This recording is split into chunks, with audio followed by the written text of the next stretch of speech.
നമസ്കാരം. ന്യൂസ് കേരള പ്രധാന വാർത്തകളുമായി CK നാസർ കാഞ്ഞങ്ങാട്. സംസ്ഥാന ബജറ്റ് നാളെ. തദ്ദേശ സ്വയംഭരണ സ്ഥാപനങ്ങളിലേക്കുള്ള തെരഞ്ഞെടുപ്പും അടുത്ത വർഷം വരുന്ന നിയമസഭാ തെരഞ്ഞെടുപ്പും മുൻനിർത്തി ധനമന്ത്രി KN ബാലഗോപാൽ നാളെ അവതരിപ്പിക്കുന്ന സംസ്ഥാന ബജറ്റിൽ ക്ഷേമ പദ്ധതികൾക്ക് മുൻതൂക്കം നൽകിയേക്കും. ക്ഷേമ പെൻഷൻ 200 രൂപ കൂട്ടാൻ സാധ്യതയുണ്ടെന്നും റിപ്പോർട്ടുകൾ. സംസ്ഥാനത്തെ വ്യാവസായിക നിക്ഷേപം ആകർഷിക്കാൻ കൂടുതൽ ഇളവ് പ്രഖ്യാപിച്ചേക്കുമെന്നും സൂചനകൾ. സംസ്ഥാനത്ത് സ്വകാര്യ സർവകലാശാലകൾക്ക് അനുമതി നൽകാനുള്ള ബില്ലിൽ ആശങ്കയും എതിർപ്പും ഉന്നയിച്ച് CPI. കൂടുതൽ ചർച്ചയും പഠനവും ആവശ്യമാണെന്നാണ് മന്ത്രിസഭാ യോഗത്തിൽ P. പ്രസാദ് ആവശ്യപ്പെട്ടു. ഉന്നത വിദ്യാഭ്യാസ മന്ത്രി യോഗത്തിൽ പങ്കെടുക്കാത്ത സാഹചര്യം കൂടി കണക്കിലെടുത്ത് ബിൽ പരിഗണിക്കുന്നത് മാറ്റിവെച്ചു. സ്വകാര്യ സർവകലാശാല വന്നാൽ പ്രതിഷേധിക്കുമെന്ന് AIYF വ്യക്തമാക്കി. പുരുഷ വിദ്വേഷ സംവിധാനമല്ല വനിതാ കമ്മീഷനുകളെന്ന് കേരള വനിതാ commission chairperson advocate P. Sathidevi പറഞ്ഞു. തിരുവനന്തപുരം ടെക്നോ പാർക്ക് ജീവനക്കാർക്കായി സംഘടിപ്പിച്ച പോഷ് ആക്ട് 2013 ബോധവൽക്കരണ ക്ലാസ് ഉദ്ഘാടനം ചെയ്ത് സംസാരിക്കുകയായിരുന്നു ചെയർപേഴ്സൺ. സ്ത്രീവിരുദ്ധ സമീപനം സ്വീകരിക്കുന്നവർക്കെതിരെ കേസെടുക്കാനായി സ്ത്രീപക്ഷ നിയമങ്ങൾ ഉണ്ടാകുമ്പോൾ ആ നിയമങ്ങൾ പരിരക്ഷ സ്ത്രീകൾക്ക് ലഭിക്കുന്നുണ്ടെന്ന് ഉറപ്പുവരുത്തുകയാണ് വനിതാ കമ്മീഷൻ ചെയ്യുന്നതെന്നും അവർ പറഞ്ഞു. കൊല്ലം കോർപ്പറേഷൻ ഡെപ്യൂട്ടി മേയർ സ്ഥാനം CPI നേതാവ് കൊല്ലം മധു രാജിവെച്ചു. മേയർ സ്ഥാനം പങ്കിടുന്നതിനെ ചൊല്ലിയുള്ള ധാരണ CPM പാലിക്കാത്തതാണ് രാജിക്ക് കാരണം. വിദ്യാഭ്യാസ സ്റ്റാൻഡിംഗ് കമ്മിറ്റി ചെയർപേഴ്സൺ സതീദേവി, പൊതുമരാമത്ത് വകുപ്പും പൊതുമരാമത്ത് സ്റ്റാൻഡിംഗ് കമ്മിറ്റി അധ്യക്ഷൻ സജീവ് സോമൻ എന്നിവരാണ് മധുവിനൊപ്പം രാജിവെച്ചത്. കിഫ്ബി റോഡുകൾക്ക് ടോൾ പിരിക്കാൻ ഇടതുമുന്നണി തത്വത്തിൽ തീരുമാനിച്ചെന്ന് LDF കൺവീനർ TP രാമകൃഷ്ണൻ പറഞ്ഞു. ടോൾ പിരിക്കാനുള്ള തീരുമാനം നയം മാറ്റമല്ലെന്നും കാലം മാറുന്നതിനനുസരിച്ചുള്ള നിലപാട് മാത്രമാണെന്നും ബ്രൂവറി വിഷയം സങ്കീർണമാക്കിയത് മാധ്യമങ്ങളാണെന്നും TP രാമകൃഷ്ണൻ പറഞ്ഞു. വികലമായ ധനകാര്യ മാനേജ്മെന്റിലൂടെ കേരളത്തെ ഭീമമായ കടക്കെണിയിലാഴ്ത്തി സമ്പദ്ഘടന തകർത്ത തോമസ് ഐസക് കേരളത്തിന്റെ അന്തകനാണെന്ന് ചെറിയാൻ ഫിലിപ്പ് കുറ്റപ്പെടുത്തി. കിഫ്ബിയുടെ സ്പെഷ്യൽ പർപ്പസ് വെഹിക്കിൾ മുഖേന നടത്തിയ വികസന പദ്ധതികളും സാമഗ്രി വാങ്ങലും സംബന്ധിച്ച കരാറുകൾ ഒന്നും സുതാര്യമല്ല. പല കാര്യത്തിലും വ്യക്തമായ ഓഡിറ്റിംഗ് നടന്നിട്ടില്ലെന്നും ചെറിയാൻ ഫിലിപ്പ് പറഞ്ഞു. ചോദ്യപേപ്പർ ചോർച്ചാ കേസിൽ MS സൊല്യൂഷനിലെ 2 അധ്യാപകർ കസ്റ്റഡിയിൽ. കോഴിക്കോട് പുതിയങ്ങാടി സ്വദേശി ജിഷ്ണു, മലപ്പുറം സ്വദേശി ഫഹദ് എന്നിവരെയാണ് ക്രൈംബ്രാഞ്ച് കസ്റ്റഡിയിലെടുത്ത്. കേസിലെ മുഖ്യപ്രതി MS സൊല്യൂഷൻ CEO ഷുഹൈബിന്റെ അറസ്റ്റ് കോടതി നേരത്തെ തടഞ്ഞിരുന്നു. 10ാം ക്ലാസ് ക്രിസ്മസ് ചോദ്യപേപ്പർ ചോർച്ചയിൽ ക്രൈംബ്രാഞ്ചാണ് കേസെടുത്ത് അന്വേഷണം നടത്തുന്നത്. പട്ടാമ്പി വല്ലപ്പുഴയിൽ ഫുട്ബോൾ ഗാലറി തകർന്ന സംഭവത്തിൽ സംഘാടകർക്കെതിരെ കേസെടുത്ത്. ഗാലറി തകർന്ന് 70ഓളം പേർക്കാണ് പരിക്കേറ്റത്. കണക്കിൽ കൂടുതൽ പേർ എത്തിയോ എന്ന് പരിശോധിക്കുമെന്ന് പോലീസ് പറഞ്ഞു. സ്റ്റേഡിയം നിർമ്മിച്ച് PWD ബിൽഡിംഗ് വിഭാഗത്തിന്റെ അനുമതിയോടെയാണ്.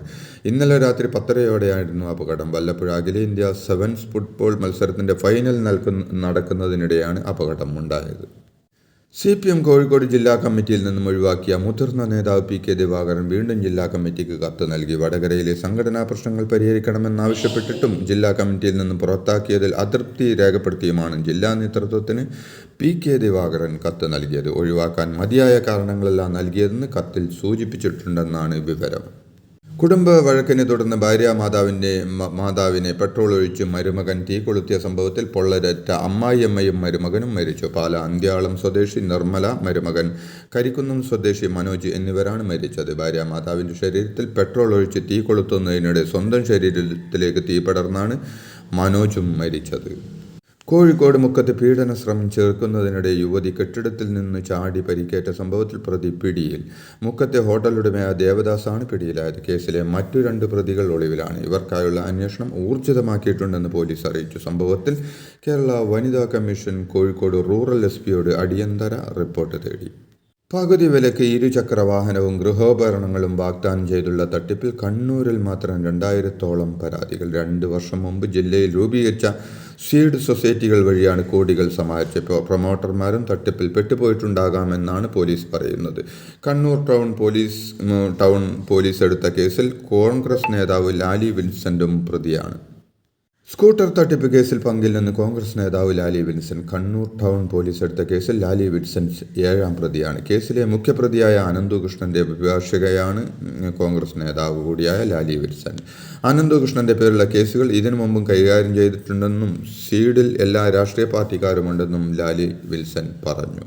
കൊല്ലം കൊട്ടാരക്കരയിൽ ആംബുലൻസും ലോറിയും കൂട്ടിയിടിച്ച അപകടത്തിൽ ആംബുലൻസിലുണ്ടായിരുന്ന രോഗിയടക്കം 2 പേർ മരിച്ചു. പരിക്കേറ്റ 7 പേരെ ആശുപത്രിയിൽ പ്രവേശിപ്പിച്ചു. ആംബുലൻസിലുണ്ടായിരുന്ന അടൂർ ഏഴംകുളി സ്വദേശിയായ തമ്പി 65, ഭാര്യ ശ്യാമള എന്നിവരാണ് മരിച്ചത്. തമ്പിയെ ആംബുലൻസിൽ ആശുപത്രിയിലേക്ക് കൊണ്ടുപോകുന്നതിനിടെയാണ് അപകടം.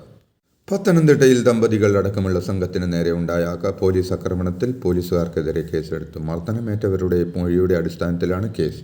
സംഭവത്തിൽ SI ഗുരുതര വീഴ്ചയെന്ന് സ്പെഷ്യൽ ബ്രാഞ്ച് റിപ്പോർട്ട്. വിവാഹ റിസപ്ഷൻ കഴിഞ്ഞ് മടങ്ങിയ കോട്ടയം സ്വദേശികൾക്കാണ് പോലീസിന്റെ മർദ്ദനമേറ്റത്.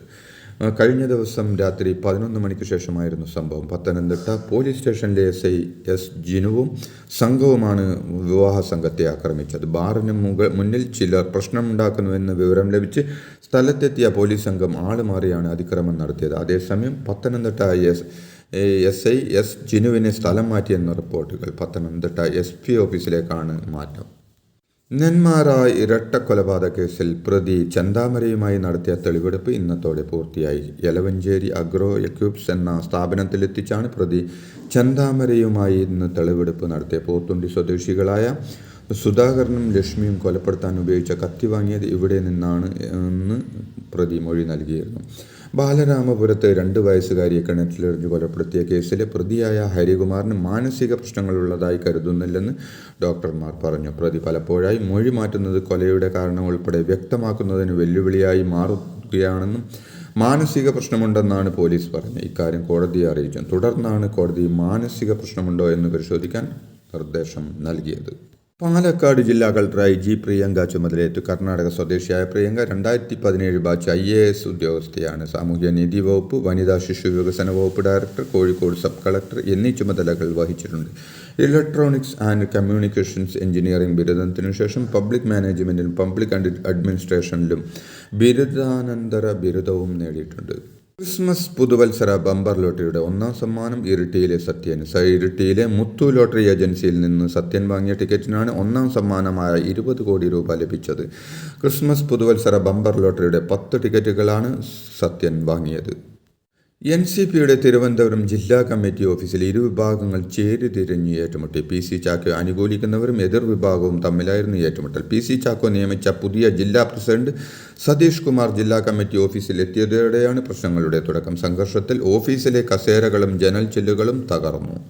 രമേശ് ചെന്നിത്തലയെ ഭാവി മുഖ്യമന്ത്രി എന്ന് സ്വാഗത പ്രാസംഗികം വിശേഷിപ്പിച്ചതിന് തമാശ രൂപത്തിൽ പ്രതികരിച്ച മുഖ്യമന്ത്രി പിണറായി വിജയൻ. തിരുവനന്തപുരത്ത് രവി പിള്ളയെ നോർക്ക ആദരിക്കുന്ന ചടങ്ങിലായിരുന്നു സംഭവം. ഒരു പാർട്ടിക്കകത്ത് വലിയ പ്രശ്നങ്ങൾ ഉണ്ടാക്കുന്ന ബോംബാണ് പൊട്ടിച്ചതെന്നായിരുന്നു പിണറായിയുടെ മറുപടി. ഇങ്ങനെ ഒരു കൊടുംചതി ചെയ്യാൻ പാടില്ലായിരുന്നു എന്നായിരുന്നു എനിക്ക് അദ്ദേഹത്തോട് സ്നേഹപൂർവ്വം ഉപദേശിക്കാനുള്ളതെന്നും അദ്ദേഹം കൂട്ടിച്ചേർത്തു.